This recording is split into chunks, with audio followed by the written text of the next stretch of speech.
Good morning and welcome to Friday's Thought for the Day. We've had a lot of storms in the last week or two, haven't we?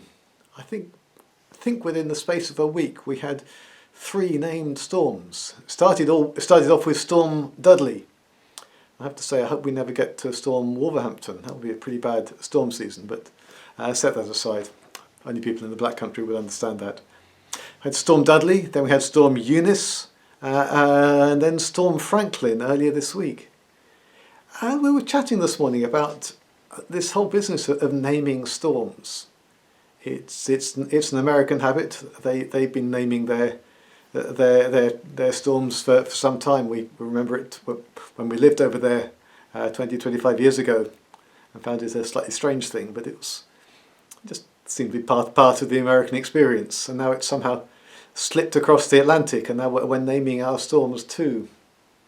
And we were chatting about it in the ministry team this morning, saying how we found it was a slightly odd thing to do, and I think why I'm particularly uncomfortable about it is because it somehow allows us to channel our emotions about the weather and almost personalise them.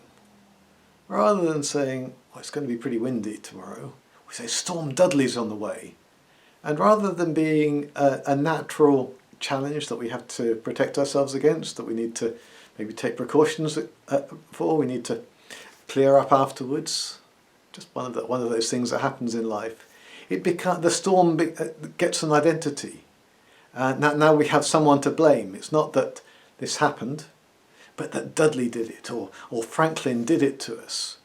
And it picks up on something deep in our hearts, which I think is maybe not that healthy, which is the desire to find someone to blame for our troubles.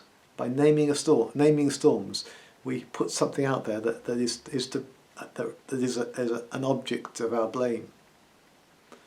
And that tendency to blame others is an interesting window into our hearts, isn't it? I heard someone talk many years ago about a bad case of BSE. Now, I'm sure you remember BSE, the mad cow disease, bovine spongiform. I don't remember the exact word. BSE was mad cow disease, something that came, I think, probably about 20 years ago. But when my friend was speaking about a bad case of BSE, he was making a bit of a joke because his BSE wasn't mad cow disease, but BSE, blame someone else. A bad case of blame someone else. When things go wrong for us, we long to find someone else to blame, rather than being prepared to take responsibility ourselves.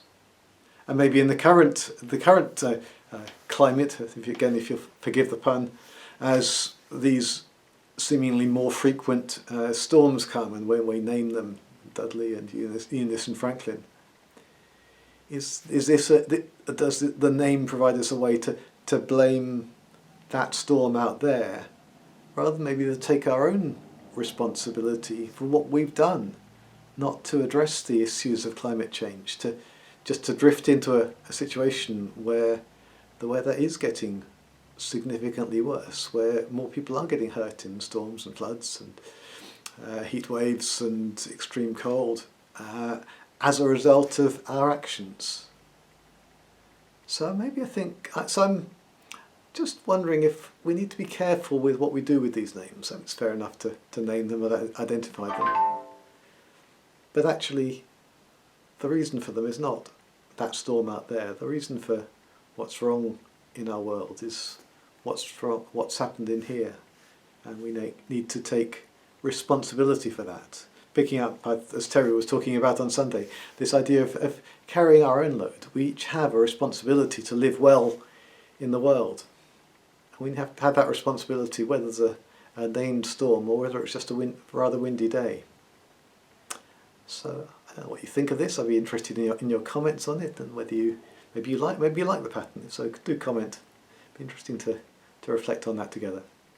God bless, and I hope you have a peaceful, calm and good weather Friday and weekend. God bless.